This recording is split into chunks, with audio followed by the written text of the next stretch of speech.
मथुरा भगवान यत्र नित्यम सन्नितो हरि। क्यों कि मथुरा में तो श्री भगवान सर्वदा सर्वत्र निवास करते हैं। ऐसे वहां के बड़े बड़े राजा उस नगर के सूरसेन थे जो शासन चलाते थे। उग्रसेन के पिता सूरसेन और उग्रसेन के जो पुत्र था वो कंस था। एक बार सूरसेन के पुत्र श्री वसुदेव जी का विवाह हुआ तो पत्नी देवकी को विदा करा करके और रथ से जा रहा था। बस उसी समय कंस भी आया और घोड़े की लगाम पकड़ करके और स्वयं रथ चलाने लगा। अब वो सोच रहा था कि इसकी कोई न कोई चाल है। कंस बड़ा दुष्ट था, पापी था, अत्याचारी था। वसुदेव समझ गए कि ये लगाम पकड़ करके चल रहा है, इसका मतलब कोई न कोई कुछ कर सकता है।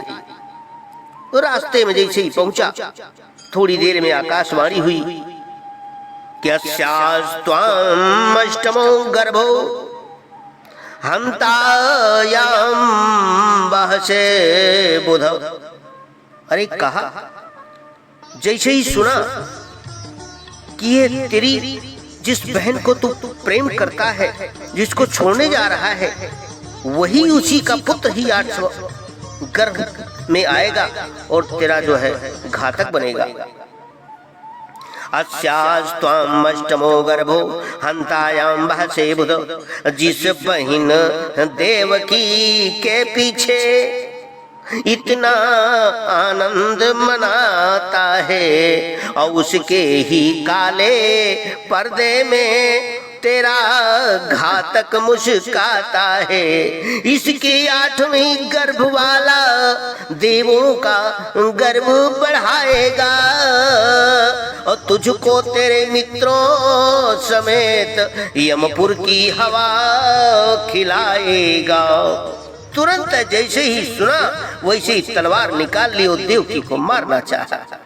लेकिन श्री वसुदेव जी ने भी अपनी रूप को बदल लिया और कला में परिवर्तन कर लिया, प्रेम दिखाया, विवेक दिखाई और रक्षा उस तरह से किया। इसलिए जब कभी भी ऐसी मृत्यु आ जाए तो सामने अपने विवेक से बच जाना चाहिए और उस सगी बहन है, अरे रक्षा करनी चाहिए। आप भाई हैं और कैसे ऐसा कर लिया? आकाशवाणी सत्य होगी कि नहीं होगी, और होगी भी नहीं होगी, क्या होगा ये पता है कुछ?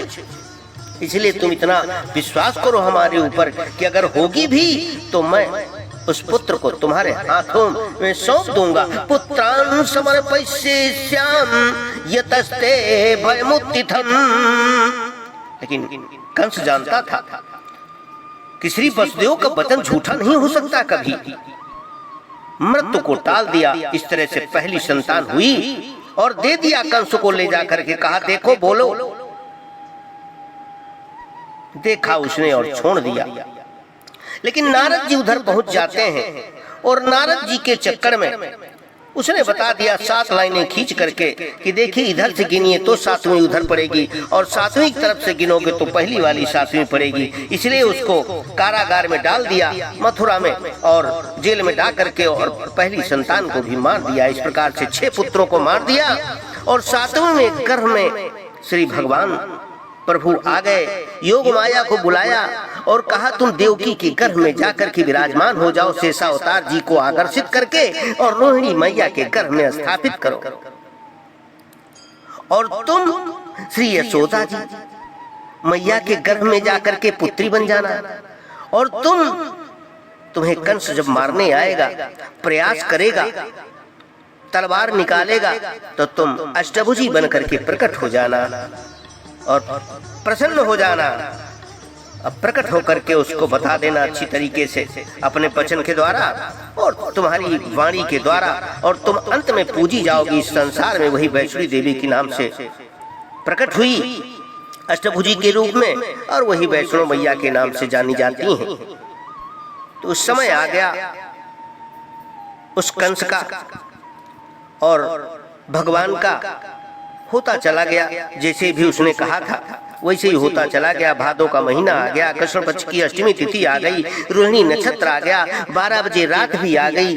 माता देवकी के गर्भ में वसुदेव भगवान के सामने चतुर्भुज के रूप में प्रकट हो गई। बोली श्री कृष्ण भगवान की जय। उधर प्रसन्नता हो गई, डरने भी लगी देवकी कि कहीं आ जाएगा तो मेरा काल और मार देगा मेरे पुत्र को। भगवान ने कहा चिंता मत करो, जो ईश्वर का भी ईश्वर है, हमारे हाथ में तो शंख चक्र गदा पद्म सब कुछ विराजमान है और हमको कौन मार सकता है। तुम डरो नहीं, मैं बच्चा बन जाऊंगा, छोटा सा बालक बन जाऊंगा, बस सुरक्षा तो भगवान की होगी होगी। उधर खबर मिल गई, सारे नगर में ढिढोरा पिट गया कि उधर लल्ला भयो, यशोदा को छोरा भयो, सब उत्सव मना रही हैं, खुशी मना रही हैं। उधर ननद भी, सुनंदा भी खुश हो गई, थाली बजाया, जीवन में खुशहाली आ गई। इसी प्रकार से उत्सव सब मना रहे हैं। आज जन्माष्टमी है, आप सब भी हंसी खुशी के साथ मनाइए और अपने जीवन को कृतार्थ करें। और इससे इस कथा से आप शिक्षा लेकर के चलेंगे तो आपका जीवन का उद्धार होगा। नए यदि हैं तो शास्त्री जी AWGP को सब्सक्राइब करें, लाइक करें, शेयर करें और कमेंट करके अवश्य बताएं कैसा लगा वीडियो आपको।